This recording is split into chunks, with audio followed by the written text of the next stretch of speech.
Cipriano Ricardo Jerónimo Flores Magón, conocido como Ricardo Flores Magón, nació el 16 de septiembre de 1873 y falleció el 21 de noviembre de 1922. Sus vocaciones eran, escritor, filósofo, anarquista, y socialista mexicano. Tuvo dos hermanos, uno llamado Enrique Flores Magón, y Jesús Flores Magón. Los primeros años de su vida transcurrieron en el estado de Oaxaca, donde convivió con indígenas de la Sierra Mazateca. A la edad de 8 años emigró con su familia a la Ciudad de México, donde cursó estudios en la Escuela Nacional Preparatoria e inició la carrera de abogado en la Escuela Nacional de Jurisprudencia, la cual no concluyó. En 1892 participó en los disturbios estudiantiles en contra de la tercera reelección de Porfirio Díaz en la presidencia de México, y colaboró como periodista en el periódico de oposición El Demócrata, dirigido por Joaquín Clausell. Entre 1897 y 1900 vivió en el distrito de Mazatlán de las Flores, Oaxaca, donde trabajó como contador en compañías Yordia y Flores Magón, comerciantes, importadores, exportadores y comisionistas. Regresa a la Ciudad de México en 1900 y junto con su hermano mayor, Jesús, funda el periódico jurídico Regeneración, un medio independiente desde donde critican la corrupción del sistema judicial del régimen dictatorial de Porfirio Díaz, lo que provocó su encarcelamiento. En 1901, asiste al primer congreso de clubes liberales en la ciudad de San Luis Potosí, en el cual ataca con rudeza al gobierno de Díaz. En consecuencia, el periódico es suprimido y Flores Magón es nuevamente encarcelado. En 1902, arrienda el periódico de sátira política El Hijo del Ahuizote, en el que colaboraba José Guadalupe Posada con caricaturas cargadas de agudas críticas en contra del régimen de Díaz. El 5 de febrero de 1903, junto con su hermano menor, Enrique, y otros liberales participa en las protestas, colocando en el balcón de las oficinas de El Hijo del Ahuizote un gran crespón negro en señal de luto y la frase "La Constitución ha muerto", refiriéndose a la Constitución de 1857, promulgada también un 5 de febrero. Es aprehendido una vez más, y cuando es liberado en 1904, parte rumbo a Laredo, Texas, exiliándose con su hermano, su padre y otros compañeros. Exiliado en los Estados Unidos, Flores Magón vuelve a publicar el periódico Regeneración, y en 1905 participa en la constitución de la Junta Organizadora del Partido Liberal Mexicano en San Luis, Missouri. El 1 de julio de 1906 preside la fundación del Partido Liberal Mexicano, junto con Juan Saravia, Antonio Villarreal, Librado Rivera, Manuel Saravia, Rosalío Bustamante y Enrique Flores Magón. Entre los postulados del nuevo partido había ideas muy revolucionarias para aquella época, tales como la supresión de la reelección, la supresión de la pena de muerte para presos políticos y comunes, la obligatoriedad de la enseñanza elemental hasta los 14 años, el establecimiento de un salario mínimo, la expropiación de latifundios y las tierras ociosas, así como la regulación y reducción de las jornadas de trabajo. A principios de 1908, estando preso en Los Ángeles, se entrevistó con el periodista John Kenneth Turner, quien se ve motivado a realizar un viaje a México con el ánimo de constatar la situación social que Flores Magón le describió. Durante este período entabla relación con María Talavera Bruce, quien sería en adelante su compañera sentimental. Permaneció en los Estados Unidos desde 1904, aunque pasó la mitad del tiempo en prisión, conducido de una ciudad a otra.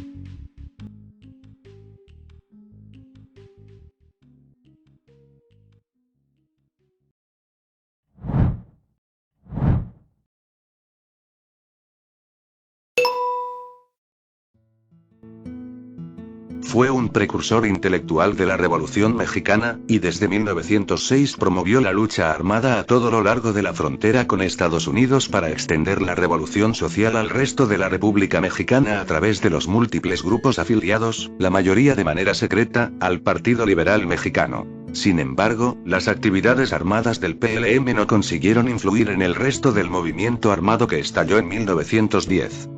Francisco I. Madero, quien encabezó el levantamiento antirreeleccionista en 1910, lo invitó a adherirse al Plan de San Luis para derrocar a Porfirio Díaz. Sin embargo, Ricardo Flores Magón rechazó el ofrecimiento por considerar que la causa encabezada por Madero era una rebelión burguesa carente de propuestas sociales. Para Flores Magón, la revolución política de Madero era insuficiente. Consideraba que debería impulsarse a la vez una revolución económica, y que era necesaria la abolición del Estado y la propiedad privada. En los años siguientes simpatizó con la lucha de los campesinos zapatistas en el estado de Morelos. Desde Los Ángeles, California, continuó con las labores de agitación revolucionaria y tuvo contacto con anarquistas y socialistas estadounidenses, principalmente con militantes del sindicato industrial Workers of the World, trabajadores industriales del mundo, que simpatizaron con el esfuerzo revolucionario del Partido Liberal Mexicano. Entre ellos, se encontraba el anarquista catalán Pedro Esteve, un sindicalista uoble y editor de prensa obrera residente en Nueva York que publicó varios artículos de Ricardo Flores Magón en sus semanarios Cultura Proletaria, 1911, y Cultura Obrera, 1912, 1918 y 1922, 1925. El 14 de junio de 1911, Flores Magón fue detenido y acusado, junto con su hermano Enrique, Librado Rivera y Anselmo L. Figueroa, de violar las leyes de neutralidad de los Estados Unidos y promover la rebelión de Baja California. Después de la derrota en Baja California, la Junta Organizadora continuó sus actividades en California. Para entonces, el PLM se había dividido, y otro grupo, de tendencia moderada y cercano a Madero, se constituyó en la Ciudad de México, editó su propia versión de Regeneración y se deslindó de la Junta Revolucionaria Anarquista de Los Ángeles. En respuesta, con los principales integrantes en la cárcel, la Junta en California publicó el manifiesto del 23 de septiembre de 1911 con rasgos claramente anarcocomunistas, desde el que convocaban a los revolucionarios mexicanos a luchar contra la autoridad, el clero y el capital. Aunque las actividades secretas de la Junta del PLM y la destrucción de sus archivos en los múltiples allanamientos policíacos hacen imposible contar con evidencias, testimonios posteriores afirman que existió correspondencia entre Ricardo Flores Magón y Emiliano Zapata e incluso hubo invitación en 1913, a través de Antonio de Pío Araujo, para que la Junta Organizadora del PLM se trasladara al estado de Morelos, donde le sería provisto papel e imprenta para publicar Regeneración a nivel nacional. Sin embargo, la invitación no fue atendida, pues Flores Magón consideraba que el movimiento zapatista no iba más allá de exigir la restitución de la tierra a los campesinos morelenses. Aunque Zapata se mantenía independiente y sin confiar en los constitucionalistas, para Flores Magón la revolución no era un asunto de confianza sino un conflicto entre capital y trabajo.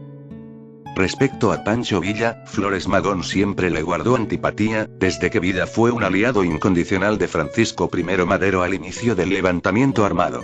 Más aún cuando, en 1914, la anarquista Basilia Franco, cruzó la frontera para distribuir propaganda del PLM en Chihuahua y fue detenida y encarcelada por orden de Pancho Villa. Al salir de prisión en 1914, se vuelve a incorporar a las tareas de edición de Regeneración. Pero la escasez de recursos provocó que la publicación del periódico se suspendiera a finales de 1915. Para entonces ya había muerto Anselmo L. Figueroa y decidió trasladarse con un grupo de compañeros a una granja ubicada en el distrito Edendale de Los Ángeles, en donde pusieron en práctica sus ideales. El 18 de febrero de 1916 fue arrestado en Edendale junto con su hermano Enrique, acusados de depositar material indecente en el correo de los Estados Unidos, en referencia a unos artículos publicados en octubre y noviembre de 1915 en los cuales criticaba la política de Venustiano Carranza. El 19 de febrero fueron declarados presos, y la Corte de Los Ángeles fijó una fianza $3.000 a cada uno. Permanecieron prisioneros hasta agosto de ese año, cuando un comité para promover su libertad, impulsado por Emma Goldman y Alexander Bergman, consiguió reunir el dinero de la fianza. El 16 de marzo de 1918 publicó en Regeneración, junto con Librado Rivera, un manifiesto dirigido a los anarquistas del mundo, 14 el cual motivó que ambos fueran encarcelados y sentenciados a 21 años de prisión en la penitenciaría de McNeil Island, en el estado de Washington, acusados de sabotear el esfuerzo bélico de Estados Unidos, que en ese entonces participaba en la Primera Guerra Mundial. La acción gubernamental en contra de Regeneración formaba parte de la ola de cierres de periódicos obreros y de detenciones de dirigentes sindicales de ideología radical, que se desencadenó cuando los Estados Unidos entraron en la Primera Guerra Mundial en abril de 1917. El Bureau of Investigation, el organismo predecesor de la FBI, además de vigilar a los inmigrantes alemanes residentes en el país, acosaba sistemáticamente a los dirigentes obreros de origen extranjero para encarcelarlos o deportarlos.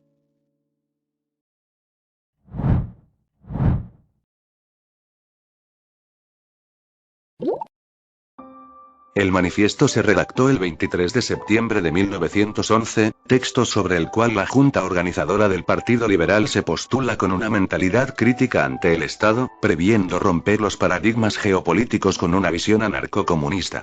Esta mentalidad revolucionaria también era una forma de revolucionar a las personas comunes, a través de una enseñanza acorde con las necesidades del pueblo, en tanto que para Ricardo Flores Magón las personas cultivadas en las ciencias y las letras gozaban de la libertad y el ocio del cual el trabajador común se encuentra privado, debido a que el trabajador, según Ricardo, es esclavo de su condición, ya que a este se le engaña para que trabaje en un puesto del cual jamás ascenderá. Para Ricardo Flores Magón, el sueldo es la cadena de los libres. Este manifiesto llega a tener inmerso el discurso de emancipación para quienes son esclavos. Es deber de nosotros los pobres trabajar y luchar por romper las cadenas que nos hacen esclavos. Dejar la solución de nuestros problemas a las clases educadas y ricas es ponernos voluntariamente entre sus garras. Nosotros los plebeyos. Nosotros los andrajosos. Nosotros los hambrientos. Los que no tenemos un terrón donde reclinar la cabeza. Los que vivimos atormentados por la incertidumbre del pan de mañana para nuestras compañeras y nuestros hijos. Toca a nosotros hacer esfuerzos poderosos, sacrificios mil para destruir hasta sus cimientos el edificio de la vieja sociedad que ha sido hasta aquí una madre cariñosa para los ricos. A mediados del siglo XIX, los primeros liberales mexicanos acuñaron las concepciones liberalitas europeas, sin embargo, no constituyeron grupos vigorosos de oposición. Únicamente eran defensores de los postulados de la Constitución de 1857, de la no reelección, de la división de poderes y del federalismo. Por otro lado, los nuevos liberales revolucionarios mexicanos manifestaban la lucha por el antirreeleccionismo del gobierno de Porfirio Díaz. El 28 de septiembre del año de 1905, nace en San Luis, Missouri, la Junta Organizadora del Partido Liberal Mexicano, PLM, donde se publicaron y distribuyeron copias con las bases su misma unificación. Firmadas por Ricardo Flores Magón, Librado Rivera, Manuel Saravia y Rosalío Bustamante. Se invitaba a trabajar por la reorganización del Partido Liberal, llamando a los ciudadanos a unirse para crear un partido fuerte que fuese capaz de hacer respetar los principios liberales. El 1 de julio de 1906 es publicado el programa del PLM. Para Ricardo Flores Magón y los demás dirigentes de la Junta del Partido Liberal Mexicano, sus objetivos eran ejercer un cambio radical en México donde debían de contemplar el beneficio de las clases trabajadoras. El PLM en sus orígenes adoptó las premisas del liberalismo, por ende muchos de sus miembros vivieron como exiliados en Estados Unidos durante sus años activos. Gran parte de sus seguidores surgieron tanto de sectores mexicanoamericanos como de inmigrantes mexicanos. Los miembros del PLM, influenciados por las tendencias sociales y económicas de la era moderna, alcanzaron la madurez política a fines del siglo XIX. Apoyaron sus influencias y materializaron sus ideas de corrientes literarias político-filosóficas. Dentro de los literatos que complementaron sus panoramas se encuentran Pierre-Joseph Proudhon, Mijail Bakunin, Charles Malato, Enrico Malatesta y Piotr Kropotkin. A partir de 1911, un sector del PLM, encabezado por Ricardo Flores Magón, experimentó un proceso de transformación que lo llevó del liberalismo radical, al anarcocomunismo y a apreciar el anarcosindicalismo. No obstante, a lo largo de ese año, muchos militantes del partido siguieron siendo liberales radicales, firmes demócratas e igualitarios, inclinados hacia un socialismo moderado. Después de 1912, la minoría que asumió los principios anarcocomunistas se constituyó en el núcleo intelectual del PLM, entre ellos Ricardo Flores Magón. El impacto que Ricardo Flores Magón y el PLM provocaron en su momento, y aún en épocas posteriores, fue principalmente ideológico. De allí la importancia de abordar lo relativo a sus influencias intelectuales para una mejor comprensión del movimiento.